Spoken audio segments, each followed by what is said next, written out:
দর্শক, মধ্যপ্রাচ্যে ঈদ উল ফিতর উদযাপনের খবর জানাবো। সংযুক্ত আরব আমিরাত থেকে যুক্ত হচ্ছেন সহকর্মী ইশতিয়াক আসিফ। ইশতিয়াক, ঈদের শুভেচ্ছা আপনাকে। প্রবাসী সহ সেখানকার মুসলমানদের ঈদ উদযাপনের খবর জানাবেন। ঈদকে ঘিরে বিশেষ কি আয়োজন রয়েছে দেশটিতে?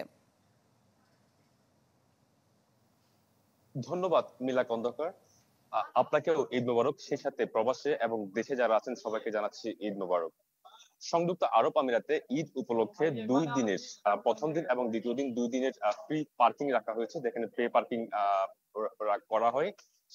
সেখানে পে পার্কিং দেওয়া হবে না বা রাখা হবে না। সেই সাথে সংযুক্ত আরব আমিরাতে আজকে সৌদি আরবের সাথে মিল রেখে অন্যান্য যে মধ্যপ্রাচ্যের দেশগুলো রয়েছে সেগুলোর সাথে মিল রেখে সংযুক্ত আরব আমিরাতেও আজকে ঈদ উদযাপন করা হয়েছে। সকালে নামাজের পর থেকে মুসল্লিরা হাতে জায়নামাজ নিয়ে আসলে মসজিদের উদ্দেশ্যে সকাল থেকে আসলে রওনা হয়েছেন এবং কাঁধে কাঁধ মিলিয়ে তারা নামাজ পড়েছেন।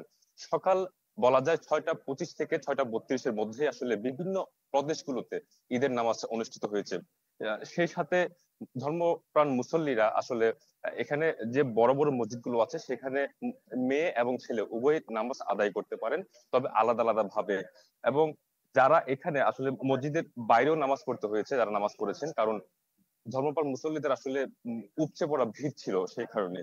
একই সাথে কিন্তু ঈদের এই খুশিকে যারা প্রবাসীরা আছেন তারা অনেকে আসলে ঘুমিয়ে বা অনেকভাবেই কাটিয়ে দেন। আবার অনেকেই আছেন যারা ঘোরাফেরা করেন, বন্ধু বান্ধব আত্মীয় স্বজন সবার সাথেই। আবার অনেকে আছেন হয়তোবা এই সময়টাকে আসলে ফোনে ইন্টারনেটের মাধ্যমে যুক্ত হয়ে ফোনে মোবাইল ফোনে ভিডিও করে বা ভিডিও কলে আসলে যুক্ত হয়ে সময়টি কাটান। এভাবে আসলে প্রবাসীদের ঈদ। কিন্তু তারপরেও আসলে প্রবাসীরা আহ, তাদের পরিবারের সাথে ঈদ করার যে আনন্দটা সেটি ভুলতে পারেন না। প্রবাসীরা বলছেন পরিবারের সাথে দেশে ঈদ করা এবং মধ্যপ্রাচ্যে ঈদ করার মধ্যে অনেক পার্থক্য, এবং এভাবে আসলে প্রবাসীদের ঈদ কাটছে। জি মিলা খন্দকার। জি ইশতিয়াক, ধন্যবাদ আপনাকে। দর্শক, সংযুক্ত আরব আমিরাত থেকে যুক্ত হয়েছিলেন সহকর্মী ইশতিয়াক আসিফ।